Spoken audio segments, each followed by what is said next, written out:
আগামীকাল শবে বরাত বন্ধুরা, তাই তো চটজলদি তৈরি করা যায় এমন 4টি মজার মজার হালুয়া রেসিপি নিয়ে হাজির হয়ে গেছি। By the way, welcome back to my channel Lipi's daily entertainment. আমি 4 ধরনের হালুয়া রেসিপি শেয়ার করছি। প্রথমে গাজরের হালুয়া দেখাবো। তার জন্য আমি 6টা মাঝারি সাইজের গাজর গ্রেট করে রেখেছি, আর সেটাকে 1 কাপ দুধ দিয়ে পেস্ট করে নিয়েছি। কড়াইতে তেল এবং ঘি দুটোই একসঙ্গে মিশিয়ে দিয়েছি। শুধুমাত্র ঘি দিয়ে করলে সবচেয়ে বেটার টেস্ট পাবে, এটা শিওর। তবে আমি দুটো মিশিয়ে করছি, তোমাদের ইচ্ছে মতো তোমরা করতে পারো। এবার দিয়ে দেব 3 টেবিল চামচ সুজি দিয়ে ভালো করে তেলের সঙ্গে নেড়ে চেড়ে ভেজে নিই হালকা ব্রাউন কালার করে। গাজরের হালুয়া তো আমরা অনেকভাবে খেয়ে থাকি, এক একজন এক একভাবে করে। আমি এভাবে করছি, আশা করি তোমাদের ভালো লাগবে। অবশ্যই ট্রাই করে দেখো। হালকা একটু লালচে করে ভেজে নেব। জালটা একদম লো ফ্লেমে করে দিয়েছি। একটা তেজপাতা দিয়ে দিলাম। নতুন বন্ধুরা ঝটপট সাবস্ক্রাইবটা সেরে ফেলো তো। পুরোটাই ঘি দিয়ে করতে পারো, তাহলে ফ্লেভারটা আরও ভালো আসবে। আমি দুটো মিক্স করে করছি। এবার গাজরের পেস্টটাকে দিয়ে দিব। ব্লেন্ডারটাকে দুধ দিয়েই ধুয়ে নিলাম এবং সেটাও কড়াইতে দিয়ে দিলাম, এবং তার সাথে ডিপে জমে যাওয়া যে দুধ ছিল আমার, সেখান থেকে আরও কিছুটা লিকুইড দুধই এই বরফাকৃতি হলেও দিয়ে দিচ্ছি। এটা চুলোর তাপে গলে মেল্ট হয়ে যাবে।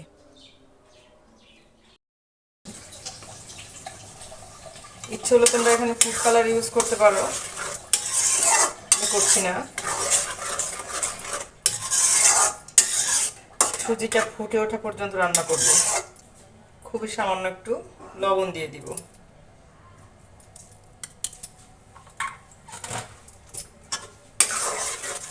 আর সুজিটা ফুটে উঠলে তারপরে আমি চিনিটা দিব।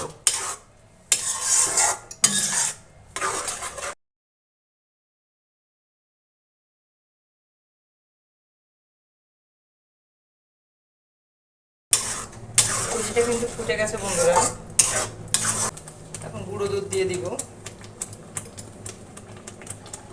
2 চামচ।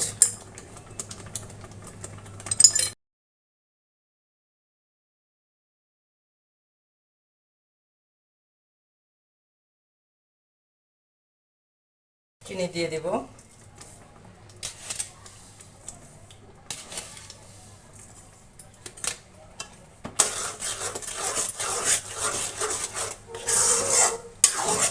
এখানে গাজর ছিল প্রায় 3 কাপের মতো। আমি এই চামচটা 4 চামচ দিয়ে দিলাম। চিনি দেওয়ার জন্য দেখো বন্ধুরা একদম কেমন লিকুইড হয়ে গেছে। টেনশনের কিছু নেই, আবার ঘন হয়ে আসবে কিছুক্ষণের ভিতরে।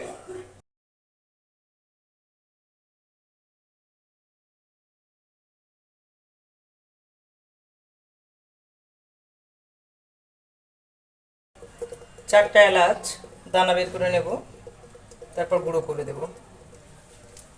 বেশ কিছুটা ঘন হয়ে এসেছে বন্ধুরা, তবে এখনো আরো জাল দিতে হবে। একদম আঠালো একটা ডোয়ের মতো করে ফেলবো। আর এখন এই পর্যায়ে যে 4টা এলাচ রেখেছিলাম দানা ছাড়িয়ে, সেগুলোকে এখন গুঁড়ো করে দিয়ে দিচ্ছি।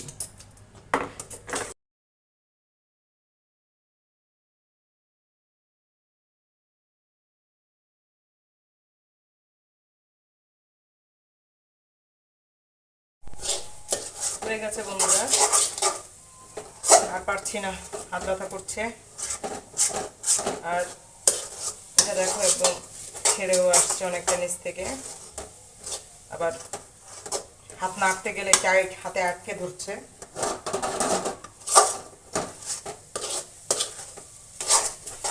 আমি জালটা বন্ধ করে দিচ্ছি।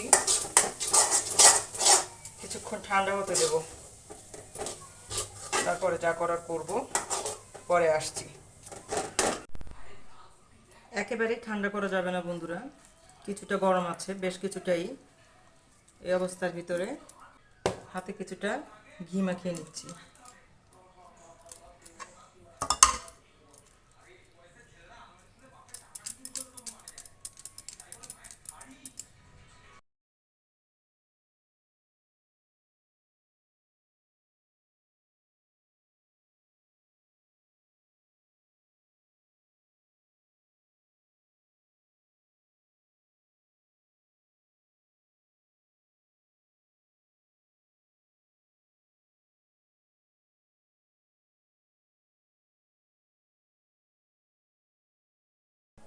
তোমাদের যেরকম ইচ্ছে সেরকম করে এটা শেপ দিয়ে নিতে পারো, ডাইসে দিয়ে করতে পারো, গোল গোল করে হাত দিয়ে চাপ দিয়ে প্যারা সন্দেশের মতো করতে পারো, আবার বরফি আকারেও করে নিতে পারো। বন্ধুরা, এরপরে চলে যাব আমরা সুজির বরফি বা হালুয়াতে, সাথে থাকো। সুজির হালুয়া করার জন্য কড়াইতে তেল এবং ঘি মিশিয়ে দিয়েছি, তেজপাতা, দারচিনি আর এলাচ দিয়েছি, আর এক বাটি সুজি দিয়েছি। সুজিটাকে ব্রাউন কালার করে ভালো করে নেড়ে চেড়ে ভেজে নেব। এবার পরিমাণ মতো জল দিয়ে দেব, যাতে করে সুজিটা ফুটে উঠতে পারে। কিশমিশ দিয়ে দিচ্ছি, আর দিয়ে দিচ্ছি চিনি, সাথে গুঁড়ো দুধ দিয়ে ভালো করে নেড়ে চেড়ে শক্ত একটা ডো করে নেব। তারপর যথারীতি যেমন আমরা বরফি করি সেভাবেই ঠান্ডা করে কেটে নেব। চটজলদি হয়ে গেল সুজির মোহনভোগ বা সুজির বরফি অথবা সুজির হালুয়া। এরপরে কিন্তু বন্ধুরা আমরা বেসনের হালুয়া তৈরি করে নেব। বেসনটাকে কিছুক্ষণ ভালো করে ব্রাউন কালার করে ভেজে নেব। তারপর মাঝখানে ফাঁকা করে ঘি দিয়ে দেব।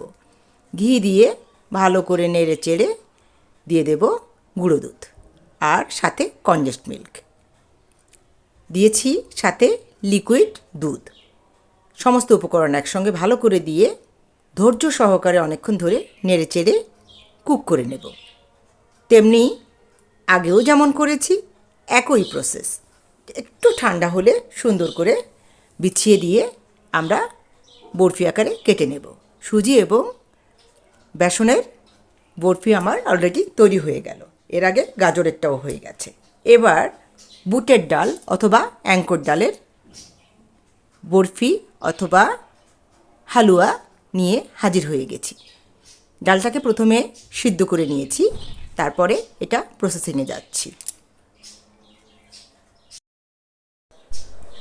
বুটের ডালের হালুয়া করার জন্য যে এক বাটি সিদ্ধ করা ডাল রেখেছিলাম সেটাকে চুলো না জ্বালিয়েই আমি কড়াইতে দিয়ে দিচ্ছি। অন্যান্য আরও কিছু উপকরণ আমি এখানে অ্যাড করে নেব। তার মধ্যে আছে সাইড থেকে কেটে ফেলে দিয়েছি এই ধরনের এক পিস পাউরুটি। পাউরুটিটা ছিঁড়ে ছিঁড়ে টুকরো করে দিয়ে দিলাম। এবার দিয়ে দিব বাদামের গুঁড়ো। এই বাদামের গুঁড়োটা আমার ঘরে ছিল, যার কারণে আমি দিয়েছি। যদি তোমাদের না থাকে বা দেওয়ার ইচ্ছে না থাকে তাহলে নাও দিতে পারো। তবে কথায় আছে না, যত গুড় তত মিঠা। যত যত ভালো উপকরণ দেবে ততই কিন্তু মজা বেশি লাগবে। বন্ধুরা, আমি কিন্তু চিনিও দিয়ে দিয়েছি এই সাথে। সমস্ত উপকরণ একসঙ্গে ভালো করে এভাবে ম্যাশ করে নেব চেপে চেপে। আর এমনভাবে চাপ দিতে হবে যাতে করে পাউরুটির সমস্ত কণাগুলো একদম ডালের সঙ্গে মিলেমিশে একাকার হয়ে যায়। এভাবে বেশ কিছুক্ষণ সময় নিয়ে নেড়ে চেড়ে তারপরে কিন্তু আমি চুলোটা জ্বালিয়ে দেব। তার আগে আমি চুলোটা জ্বালাবো না।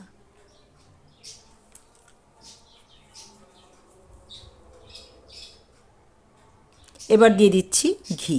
ঘিয়ের পরিমাণটা কমে গিয়েছিল, যার কারণে ঘি এবং সয়াবিন তেল মিক্স করে আমি করে নিচ্ছি। শুধুমাত্র ঘি দিয়ে করলে সমস্ত হালুয়ার টেস্টই কিন্তু অন্যরকম মাত্রা পায়। তাই চেষ্টা করবে পুরোটাই ঘি দিয়েই করার জন্য। আরে খাবার তো আমরা একবার দুবারই বিস্কুট খাই, সবসময় তো খাই না। দু একবার একটু ঘি বেশি খেলে এমন কোনো ক্ষতি হয় না। এবার কিন্তু বন্ধুরা আমি গুঁড়ো দুধ দিয়েছি। গুঁড়ো দুধ দেওয়ার পরে ভালো করে নেড়ে চেড়ে অনেকক্ষণ সময় ধরে এটাকে কুক করে নেব। সামান্য ফুড কালার অ্যাড করে দিচ্ছি। অপশনাল, দিলে দিতে পারো, নাও দিতে পারো।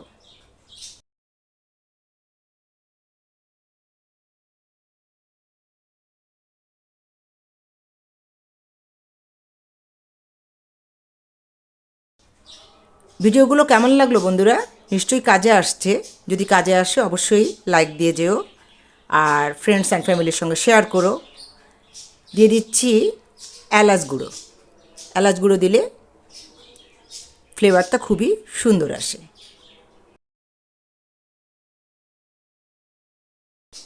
এবার সেই একই পদ্ধতিতে একটা প্লেটে ঘি মাখিয়ে নামিয়ে নেব। নামিয়ে নিয়ে সুন্দর করে বরফি আকৃতিতে কেটে নেব। তোমরা এক্ষেত্রেও ডাইসের সাহায্য নিতে পারো, অথবা যেমন ইচ্ছে তেমন শেপ দিয়ে কেটে নিতে পারো। ঠিক আছে বন্ধুরা, আশা করি ভিডিওগুলো কাজে লাগবে। আর যে সকল বন্ধুরা ভিডিওগুলো দেখছো, কাজে লাগাচ্ছ, অথচ এখনও সাবস্ক্রাইব করে উঠতে পারোনি, তাদেরকে বলছি অবশ্যই সাবস্ক্রাইব করে বেল বাটন প্রেস করে আমার সাথে থেকো। আর লাইক কমেন্ট শেয়ার বলতে অবশ্যই করো। ঠিক আছে, বুঝতেই পারছো আমার 4টা ভিডিও কিন্তু অলরেডি আমি শেয়ার করে ফেলেছি। পরবর্তী পর্যায়ে আবার নতুন কোনো ভিডিও নিয়ে ঠিক এসে হাজির হব। সেই পর্যন্ত ভালো থেকো সবাই। টাটা।